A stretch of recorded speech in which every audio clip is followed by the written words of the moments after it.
Kita bahas serangan Amerika Serikat ke Venezuela dan penangkapan Presiden Nicolas Maduro bersama Guru Besar Hukum Internasional Universitas Indonesia, Profesor Hikmahanto Juwana. Selamat malam, Prof. Hik. Ya, selamat malam. Baik, Prof. Hik, Presiden Amerika Serikat Donald Trump bilang Maduro ditangkap karena perdagangan narkoba dan senjata hingga terorisme katanya. Apakah ini bisa jadi alasan penangkapan Maduro oleh negara lain? Kira-kira? Ya, sebenarnya kalau misalnya mengenai masalah narkoba, tentu tidak bisa sebuah negara melakukan serangan terhadap negara lain. Tidak bisa seorang presiden dibawa oleh negara tersebut diadili di pengadilan dari negara Amerika Serikat. Meskipun masalah seperti ini pernah terjadi pada tahun 1990 ketika George Bush Senior melakukan tindakan terhadap Presiden Noriega. Pada waktu itu beliau adalah presiden di Panama. Masalahnya sama, berkaitan dengan masalah narkoba, lalu kemudian dibawa ke pengadilan di Miami. Kali ini Maduro dibawa ke pengadilan di New York. Sebenarnya hal seperti ini tidak bisa dibenarkan. Nah, kalau misalnya ini bisa dibenarkan, menjadi pertanyaan bagi kita, bagaimana dengan Perdana Menteri Netanyahu yang melakukan kejahatan Ya, kemanusiaan? betul. Bukankah dia harusnya juga bisa diadili di sebuah negara ya dengan paksaan seperti itu? Saya yakin pasti Amerika Serikat tidak akan setuju dan dia akan melakukan serangan terhadap siapapun yang akan melakukan tindakan seperti ini kepada Perdana Menteri Netanyahu. Nah, ini yang sekarang banyak didiskusikan oleh masyarakat internasional, bahkan pada hari Senin waktu New York nanti Dewan Keamanan PBB itu akan melakukan sidang darurat yang membahas mengenai permasalahan ini. Nah, ini yang dunia sekarang terbelah karena negara seperti Rusia ataupun Cina mereka mengecam, mengutuk tindakan yang dilakukan oleh Presiden Trump. Sementara Inggris dengan Prancis, meskipun dia tidak mengatakan bahwa ini merupakan pelanggaran hukum internasional, tetapi mengatakan seolah-olah membenarkan bahwa tindakan ini dibutuhkan untuk bisa menyelesaikan permasalahan narkoba di Amerika Serikat seperti itu. Oke. Padahal yang kita tahu mungkin saja narkoba ini hanya pintu masuk saja. Sama seperti Israel mengatakan bahwa serangan yang dilakukan oleh Hamas. Hamas pada tanggal 7 Oktober itu sebagai pintu masuk saja, tapi kan ujungnya adalah bagaimana Gaza itu keluar orang-orang Palestina sehingga bisa dikuasai oleh Israel.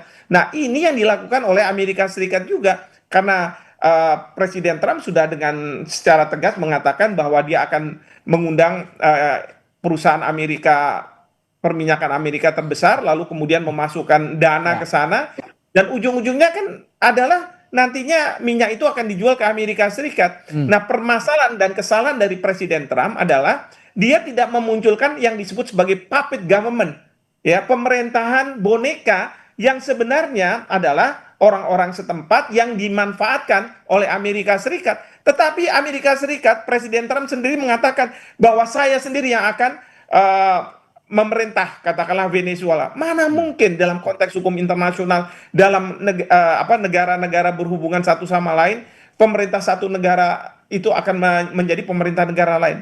Pada masa lalu memang bisa, Ya. seperti pada waktu Jepang kalah perang, maka ada pendudukan pemerintahan yang dilakukan oleh Amerika Serikat seperti itu. Oke, ini menarik. Kalau Anda tadi sudah menyinggung ada masalah ekonomi dalam hal ini minyak ya, yang dikuasai oleh Amerika, yang ingin dikuasai oleh Amerika Serikat. Dan for the record bahwa Venezuela ini punya cadangan minyak terbesar di dunia ternyata. Padahal negaranya tidak terlalu besar karena sekarang ada serangan ini barulah terungkap bahwa Venezuela ini punya cadangan minyak terbesar, largest oil deposit on the planet. Ada 303 miliar barel, bahkan di atas Arab Saudi, Iran dan juga Kanada kalau saya lihat. Nah, apakah ini juga mengafirmasi penangkapan ini bahwa ada motif lain terlebih untuk kepentingan ekonomi menguasai minyak? Kita langsung tegaskan saja di sini, Pak Prof. Hik.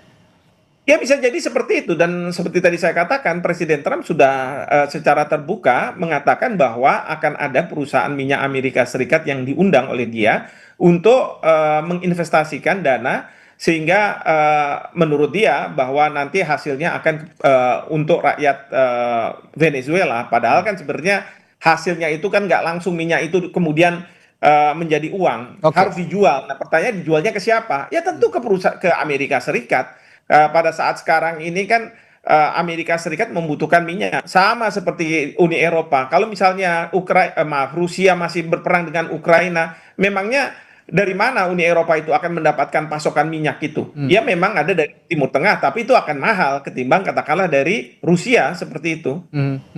Ya, langsung saja saya tanyakan, dampak terhadap Indonesia bahwa pada saat perang Rusia Ukraina juga ada dampak yang terasa di global gitu ya. Gandum segala macam menjadi sulit dan naik harganya. Nah, kalau sekarang dengan serangan Amerika ke Venezuela, dampak yang paling terasa di Indonesia yang harus juga diwaspadai. Mengingat Indonesia juga punya cadangan energi melimpah juga nih. Ya, pasti akan ada pelambatan perekonomian dunia dan itu akan berdampak pada pelambatan ekonomi di Indonesia. Kedua, tentu mengenai masalah pasokan migas. Kalau misalnya pemerintah tidak berani membeli dari Rusia dengan harga yang murah karena diminta oleh negara-negara Uni Eropa menjaga moral dan lain sebagainya, maka kita akan membeli dari luar negeri dengan harga yang lebih mahal. Artinya apa? Pemerintah harus mensubsidi lebih besar lagi. Karena kita tahu bahwa banyak BBM yang mengalir ke rakyat, terutama bagi mereka kelas menengah ke bawah, itu adalah subsidi. Jadi pemerintah akan membayar lebih besar lagi. Nah, kita tidak tahu APBN kita apakah mampu atau tidak melakukan ini. Dan kemudian juga yang penting juga adalah bagaimana peluang untuk membuka lapangan pekerjaan di tengah-tengah kondisi geopolitik yang seperti ini. Ini yang jadi permasalahan-permasalahan bagi Indonesia. Saya setuju dengan sikap pemerintah yang mengatakan bahwa dia tidak akan mengutuk Amerika Serikat, tapi juga tidak membenarkan Amerika Serikat. Indonesia minta untuk dilakukan deeskalasi terhadap perang ini, dan ini sesuai dengan pasal 2 ayat 3 Piagam PBB yang mengatakan kalau ada sengketa di antara para pihak maka harus diselesaikan secara damai. Dan di sini Bapak Presiden yang selalu mengatakan bahwa kita harus hadir di dalam masalah-masalah internasional ini bisa menjadi peace broker, dan ini pentingnya. Jadi jangan buru-buru kita mengutuk atau misalnya membenarkan tindakan yang dilakukan oleh Amerika Serikat, tetapi posisi kita harus sesuai dengan kebijakan luar negeri yang bebas aktif, yaitu merujuk pada pasal 2 ayat 3 Piagam PBB. Demikian. Oke, posisi Indonesia sejauh ini di tengah begitu. Tapi saya ingin juga melihat posisi Rusia dan juga Tiongkok yang saat ini sudah menyatakan protes atas serangan Amerika Serikat ke Venezuela. Nah, kalau melihat posisi Rusia dan Tiongkok, penangkapan Maduro dan serangan ke Venezuela, apakah ini juga akan punya dampak negara-negara seperti Rusia dan Tiongkok ini ke Indonesia, Prof? Ya, kalau misalnya mempunyai dampak ke Indonesia pasti ada. Tetapi ingat, dunia pada saat sekarang ini termasuk negara-negara yang berkonflik membutuhkan negara yang tidak berpihak kemana-mana, tetapi dia banyak inisiatif untuk melakukan penyelesaian damai. Nah, inilah pentingnya Indonesia, kita ada di situ. Jadi kalau misalnya semua berpihak, lalu siapa yang akan melakukan proses peace broker ini? Kan tidak ada. Nah, disinilah pentingnya Indonesia. Oke, terakhir Prof Hik, kalau melihat kondisi seperti ini, suatu situasi seperti ini, konsekuensi yang kira-kira akan dirasakan atau akan diterima Amerika Serikat kira-kira apa dari global?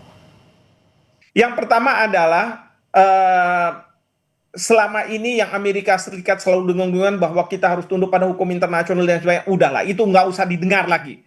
Saya paling benci kalau misalnya rakyat kita, pemerintah kita, pejabat kita mengagung-agungkan Amerika Serikat, kampiun ini, kampiun itu. Tidak ada lagi. Satu itu. Yang kedua adalah Amerika Serikat sekarang ini pada posisi yang sebenarnya bisa membuka perang dunia ketiga. Karena apa? Karena negara seperti Rusia, Cina, mereka juga khawatir jangan-jangan Amerika Serikat akan melakukan hal yang sama terhadap Taiwan, terhadap Cina nih.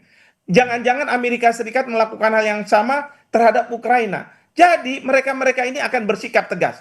Nah, oleh karena itu di sini yang saya khawatirkan sekali adalah perang dunia ketiga ini bukannya tidak mungkin akan terjadi begitu. Kalau tidak ada deeskalasi konflik antar negara-negara yang terlibat seperti itu. Baik. Terima kasih analisisnya, Guru Besar Hukum Internasional Universitas Indonesia, Profesor Hikmahanto Juwana di Sapa Indonesia Malam. Sampai ketemu lagi, Prof Hik, sehat selalu. Baik, terima kasih. Saudara, warga di Temanggung terpaksa memutar jalan hingga belasan kilometer akibat jalan terputus.